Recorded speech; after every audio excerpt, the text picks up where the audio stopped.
Olá, pessoal, tudo bem com vocês? Aqui é a professora Catiúcia e a partir de agora, de forma resumida, em poucos minutos, eu quero explicar para vocês sobre a Primeira Guerra Mundial. Vamos lá? A Primeira Guerra teve início em 1914 e se encerra em 1918.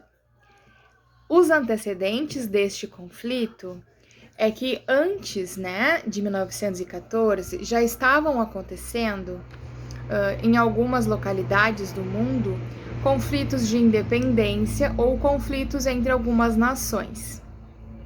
Também na Europa acontecia nessa época o surgimento de várias tecnologias e inovações, como cinema, fotografia, automóvel, avião. Mas, né, a gente tem algumas motivações para o início da Primeira Guerra Mundial, como os conflitos imperialistas, né, os países europeus disputando os territórios do continente africano e asiático, nacionalismo exagerado, exacerbado, que eram os países defendendo a sua etnia de forma exagerada, conflitos por independência, como eu já comentei, e também a rivalidade entre esses países, né, ocasionando uma corrida armamentista e uma grande disputa de poder. O mundo se divide em dois blocos para lutar neste conflito mundial. Os que apoiavam a Tríplice Entente, formado pela França, Reino Unido e o Império Russo, que queriam conquistar alguns objetivos, e a Tríplice Aliança, com a Alemanha, Império Austro-Húngaro e a Itália, que queriam manter a sua hegemonia. O estopim da Primeira Guerra Mundial é quando acontece o assassinato do arqueduque Francisco Ferdinando. Ele fazia parte do Império Austro-Húngaro. A guerra se divide em duas partes. A primeira seria a guerra de movimento, né, que é quando inicia o conflito, que existia uma movimentação de exército, principalmente pelas fronteiras dos países participantes. A segunda parte é a fase da guerra de trincheiras, que é quando os próprios soldados fazem enormes valas, né, buracos, construções, às vezes de quilômetros, para poder se manter camuflados, escondidos, porque nessa fase da guerra já estavam mais cansados, né, abatidos, já tinham sofrido muitas perdas e já não recebiam tanto alimento ou até armamento suficiente para seguir a guerra de forma frontal, né, de embate de exército para exército.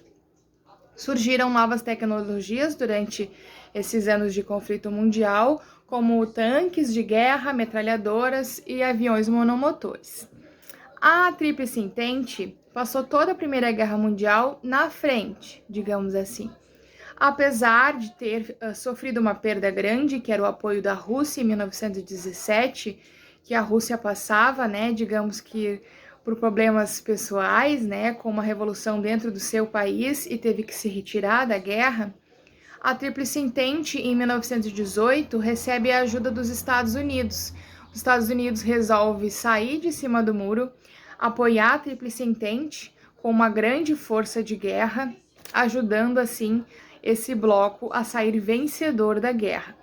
Os Estados Unidos termina a Primeira Guerra Mundial como uma grande potência, porque sofre poucas perdas, né, por ter entrado no último ano do conflito e acabou conquistando muitos aliados, né? E a grande vilã da Primeira Guerra, que saiu, na verdade, como responsável de todos os desastres que ocorreram durante o conflito e totalmente humilhada, foi a Alemanha, que foi obrigada a assinar um tratado de paz chamado Tratado de Versalhes, que tem esse nome porque foi assinado no Palácio de Versalhes, na França, onde dizia que a Alemanha teria que pagar indenização para os países vencedores deste conflito, devolver os territórios que eles haviam conquistado e também eles não poderiam mais construir um grande exército. Pois é. Foi também nessa época que eles tentaram formar uma organização quase uma ONU para que não houvesse novos conflitos mundiais. Mas como nós sabemos, né, tivemos aí a Segunda Guerra Mundial, então a gente já sabe que não funcionou muito bem, né? Nas próximas aulas nós falaremos mais sobre esse assunto. Espero que eu possa ter tirado algumas dúvidas de vocês. Até a próxima. Um beijo, pessoal!